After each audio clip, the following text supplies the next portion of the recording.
आज हम पढ़ेंगे law of conservation of momentum. तो आ गए आप।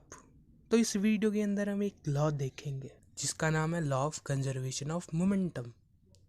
तो मान लो कि ये एक ऑब्जेक्ट है, ए ऑब्जेक्ट, एंड ये बी ऑब्जेक्ट। तो मान लेते हैं कि ऑब्जेक्ट ए का मास एम ए है एंड ऑब्जेक्ट बी का मास एम बी है, एंड ये दोनों ऑब्जेक्ट्स मोशन के अंदर है यानी चल रहा है, तो इनकी कुछ वेलोसिटी भी होगी। तो मान लो कि इसकी वेलोसिटी है यू ए एंड इसकी वेलोसिटी है यू बी, एंड जो यू ए है यानी इस ऑब्जेक्ट की वेलोसिटी यू बी से ज़्यादा है, तो ऑब्जेक्ट ए की वेलोसिटी ऑब्जेक्ट बी से ज़्यादा है, तो ये दोनों टकरा जाएंगे। अब टकराए तो यहाँ पर हुआ कोलिजन।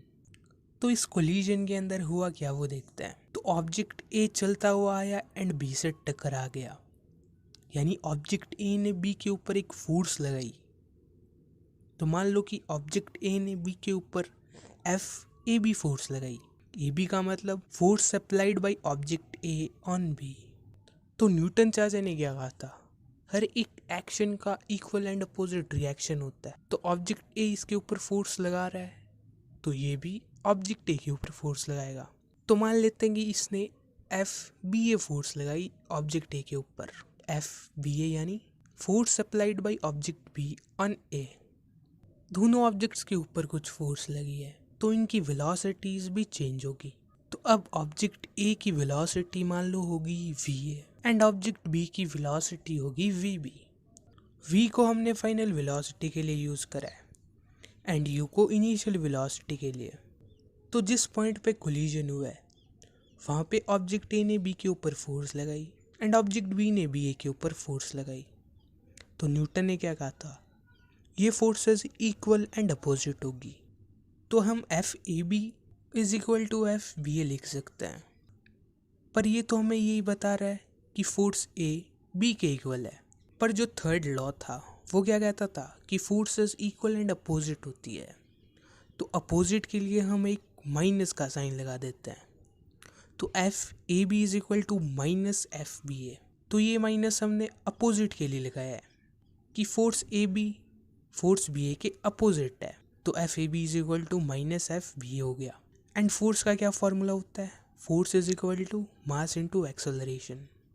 अगर हम एफ ए बी की बात करें यानी force applied by object A on B, तो फोर्स ए ऑब्जेक्ट लगा रहा है, तो फोर्स के फॉर्मूले के अंदर मास हम ऑब्जेक्ट ए का लेंगे जो कि है एम ए, एंड सपोज कर लेते हैं एक्सेलरेशन है ए वन।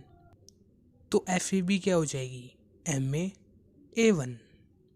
एंड ऐसे ही एफ बी क्या हो जाएगी, मास ऑफ ऑब्जेक्ट बी जो कि है एम बी।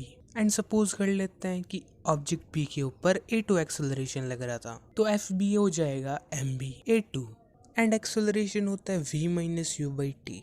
तो हम ए वन की जगह V minus U by T लिख सकते हैं। तो वी क्या है, फाइनल वेलोसिटी।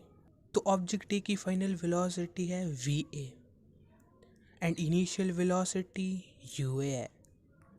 तो V A minus U A upon T, ये है टाइम, जिस टाइम के अंदर ये दोनों ऑब्जेक्ट भिड़े हैं वो टाइम टी है। एंड ए टू की जगह हम क्या लिख सकते हैं, V minus U by T. तो ऑब्जेक्ट बी की फाइनल वेलोसिटी वी बी है, इनिशियल वेलोसिटी ऑब्जेक्ट बी की U B divided by T यानी time.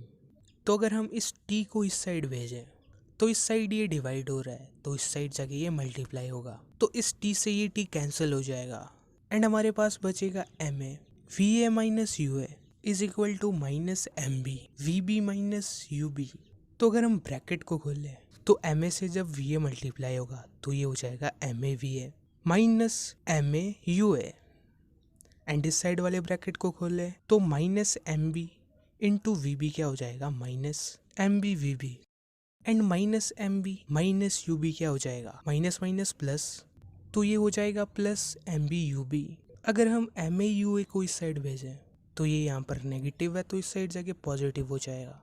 And similarly M B V B negative है इस साइड, तो हम इसे इस साइड भेजेंगे तो ये पॉजिटिव हो जाएगा।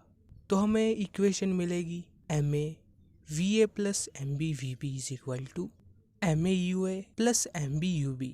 अगर हम इन्हें इंटरचेंज करते हैं तो ये हो जाएगा MAUA plus MBUB is equal to MAVA plus MBVB। तो ये है इस लॉ का फॉर्मूला।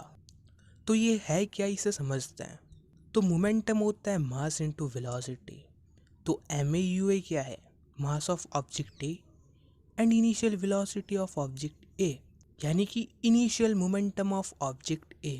एंड MBUB क्या है, mass of object B and initial velocity of object B, यानी कि initial momentum of object B. वैसे ही MAVB फाइनल मोमेंटम है ऑब्जेक्ट ए का एंड MBVB फाइनल मोमेंटम है ऑब्जेक्ट बी का। तो ये क्या कह रहा है कि कोलिजन से पहले ऑब्जेक्ट्स का जितना मोमेंटम था उतना ही मोमेंटम कोलिजन के बाद रहा, यानी कि मोमेंटम कंजर्व्ड रहा। तभी इसका नाम है कंजर्वेशन ऑफ मोमेंटम, कि एक कोलिजन से पहले एंड कोलिजन के बाद मोमेंटम इक्वल रहता है। तो ये लॉ क्या कहता है कि अगर कोई दो ऑब्जेक्ट्स हैं एंड वो टकरा रहे हैं तो उन दोनों ऑब्जेक्ट्स के मोमेंटम का सम टकराने से पहले एंड टकराने के बाद में इक्वल होगा। ये हो गया लॉ। अब इससे रिलेटेड एक क्वेश्चन देखते हैं। तो ये है क्वेश्चन एंड इस क्वेश्चन के अंदर एक गन है जिससे एक बुलेट निकलती है एंड हमें उस बुलेट की स्पीड दी हुई है। तो हमें बताना है कि गन जो रिकॉइल हुई यानी पीछे आई उसकी स्पीड क्या थी। एंड हमें क्वेश्चन के अंदर बुलेट का मास दिया हुआ है 20 ग्राम एंड गन से निकलने के बाद बुलेट की वेलोसिटी होगी 150 मीटर पर सेकंड एंड गन का मास है 2 किलो यानी 2 kg। एंड हमें कैलकुलेट करनी है गन की रिकॉइल वेलोसिटी। रिकॉइल वेलोसिटी का मतलब जब बुलेट फायर होती है तो गन थोड़ा पीछे जाती है, तब हम उसे कहते हैं रिकॉइल। एंड हमें यही बताना है कि गन किस वेलोसिटी से पीछे गई। तो जब एक बुलेट फायर होती है उस वक्त उस गन एंड बुलेट के बीच में कोलिजन होता है एंड उस कोलिजन के बाद में बुलेट बहुत तेज वेलोसिटी से फायर हो जाती है पर गन थोड़ी पीछे आती है। तो कोलिजन से पहले क्या सिचुएशन थी, कोलिजन से पहले गन एंड बुलेट दोनों रेस्ट के अंदर थे। तो हम ये कह सकते हैं कि जो बुलेट की इनिशियल वेलोसिटी थी वो 0 थी, क्योंकि पहले रेस्ट के अंदर थी तो इनिशियल वेलोसिटी 0 होगी। एंड जो गन है वो भी रेस्ट के अंदर थी तो गन की इनिशियल वेलोसिटी भी 0 है। UB है initial velocity of bullet and UG क्या है, initial velocity of gun. And question के अंदर हमें बुलेट का मास दिया हुआ है, बुलेट का मास यानी MB जो कि है 20 ग्राम। तो इस 20 ग्राम को अगर हम केजी के अंदर कन्वर्ट करें तो 1 kg के अंदर 1000 ग्राम्स होते हैं। तो 1 ग्राम के अंदर कितने kg होंगे, 1/1000, क्योंकि ये 1000 इस साइड आ गया तो 1 ग्राम के अंदर 1/1000 kg होता है। तो हमें बताना है 20 ग्राम के अंदर कितने kg हैं। तो हम 1/1000 को इससे मल्टीप्लाई कर देते हैं तो ये हो जाएगा 20 डिवाइडेड बाई 1000 जो कि है 0.02 kg।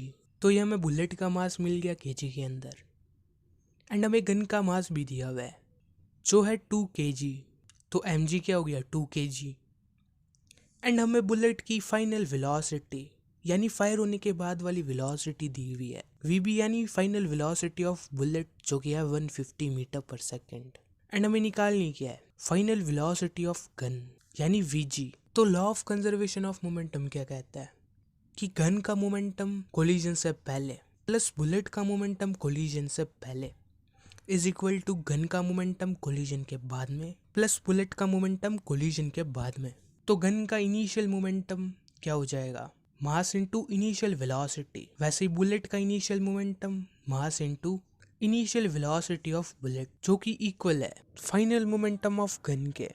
फाइनल मोमेंटम यानी mass into final velocity of gun plus final momentum of bullet. तो ये हो जाएगा mass of bullet into final velocity of bullet. तो इसके अंदर हमें वैल्यूज रखनी है एंड हमारे पास आंसर आ जाएगा। तो इनिशियल वेलोसिटी गन की 0 थी तो ये वाली पूरी चीज 0 हो जाएगी। वैसे ही इनिशियल वेलोसिटी बुलेट की 0 थी तो ये भी 0 हो जाएगी।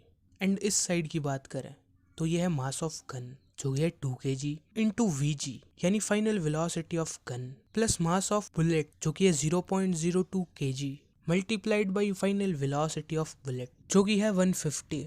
तो 150 इंटू 0.02 क्या हो जाएगा 3। तो अगर इस 3 को हम इस साइड भेजें तो यहाँ पर ये प्लस हो रहा है तो इस साइड जाके ये माइनस होगा।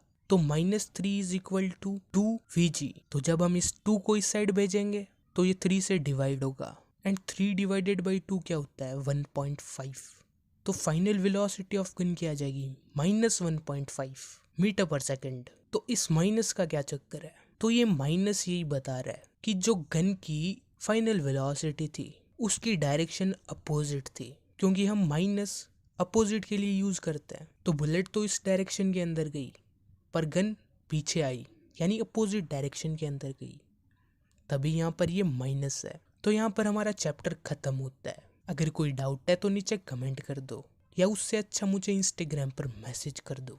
अगर कुछ समझ में आया तो वीडियो को लाइक करो। अब मिलते हैं अगले चैप्टर के अंदर।